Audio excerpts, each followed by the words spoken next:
Bienvenue dans la présentation du bloc 2 du BTS Profession immobilière consacré à l'administration des copropriétés et de l'habitat social. Dans les prochaines minutes, vous allez découvrir ce qu'est précisément une copropriété, ce que ce module va vous apprendre, les compétences que vous allez acquérir, le programme que nous allons suivre et la manière dont vous serez évalué au BTS. L'objectif est simple. Vous rendre opérationnel pour gérer un immeuble en copropriété et comprendre le fonctionnement du logement social, avec une méthode claire et professionnelle. Commençons par la copropriété. Une copropriété est un immeuble, ou un ensemble d'immeubles répartis en lots. Chaque lot comprend une partie privative, par exemple un appartement, une cave ou un box, et une quote-part des parties communes, exprimées en tantièmes. Les parties communes sont tout ce qui sert à l'ensemble des copropriétaires. Toiture, façade, escalier, jardin, équipements techniques, réseau. Cette organisation implique un équilibre permanent entre les droits individuels de chaque copropriétaire et l'intérêt collectif du syndicat des copropriétaires. Pour faire fonctionner cet ensemble, 3 acteurs clés interviennent. Le syndicat des copropriétaires, qui réunit l'ensemble des propriétaires et prend les décisions en assemblée générale. Le syndic professionnel ou bénévole qui exécute ces décisions et gère l'immeuble au quotidien sur les plans administratifs, juridiques, comptables et techniques. Et le conseil syndical qui assiste et contrôle le syndic. Le cadre juridique de référence que vous entendrez souvent s'articule autour de la loi de 1965 et du décret de 1997.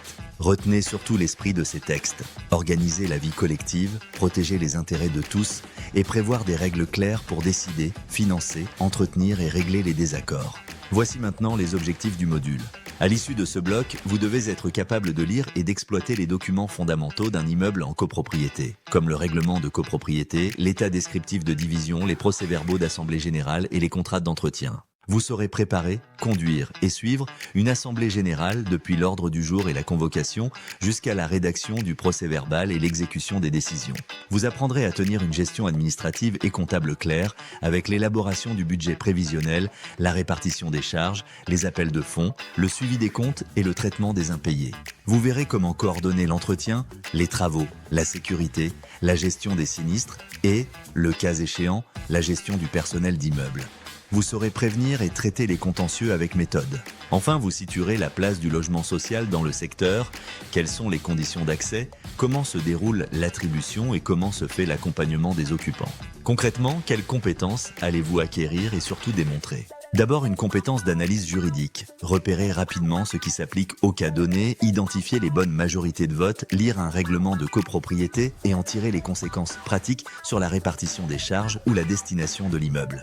Ensuite, une compétence d'organisation d'assemblée générale. Construire un ordre du jour utile, joindre les pièces pertinentes, respecter les délais, sécuriser les votes et produire un procès-verbal exploitable.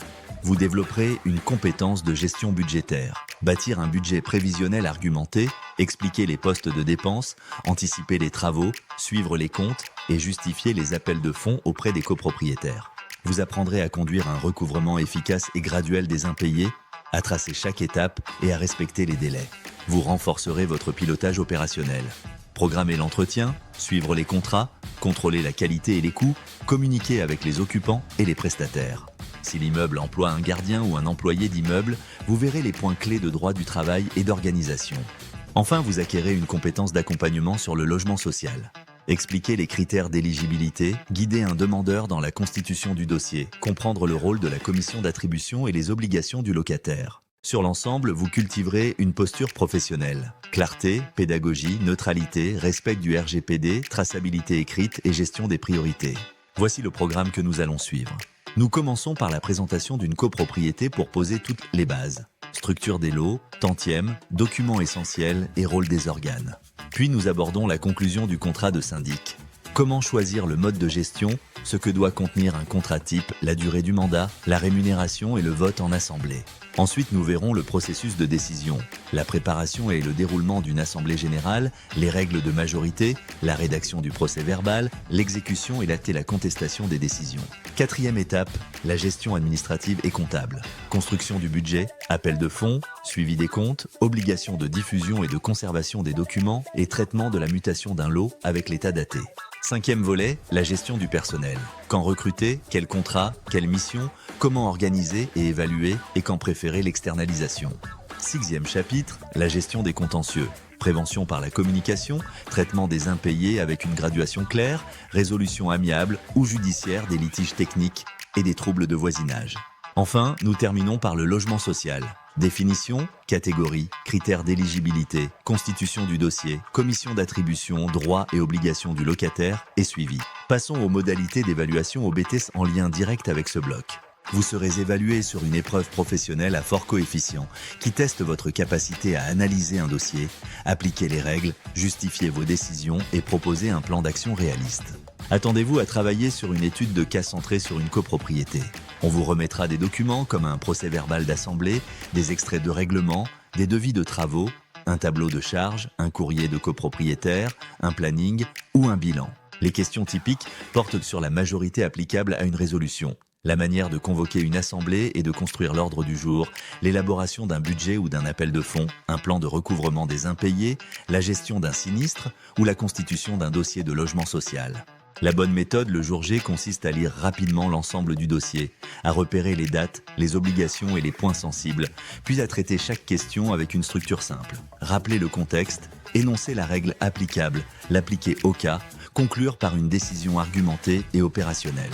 Utilisez un vocabulaire professionnel, tenez une logique de traçabilité, indiquez ce que vous notifiez, ce que vous joignez et comment vous consignez les décisions.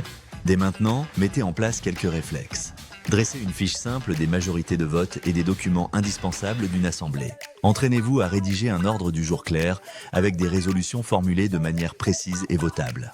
Faites un exercice de construction de budget en justifiant ligne par ligne et en prévoyant une enveloppe travaux. Simulez un parcours type de recouvrement des impayés en notant les délais, les supports d'envoi et les relances. Prenez un dossier de logement social, vérifiez les critères d'éligibilité, listez les pièces et reconstituez le cheminement jusqu'à l'attribution. Plus vous manipulez ces éléments, plus ils deviendront naturels. En résumé, le bloc 2 vous apprend à faire tourner une copropriété et à comprendre l'habitat social, avec une méthode transférable directement à l'épreuve et au terrain. Votre réussite repose sur 3 piliers. Maîtriser les documents et les règles, adopter une méthode claire et reproductible et garder une posture professionnelle en toutes circonstances. Dans la suite du parcours, nous entrerons dans le concret avec la conclusion du contrat de syndic. Vous verrez pourquoi le mandat est structurant, comment le sécuriser, quelles clauses surveiller et comment le faire voter sereinement en assemblée.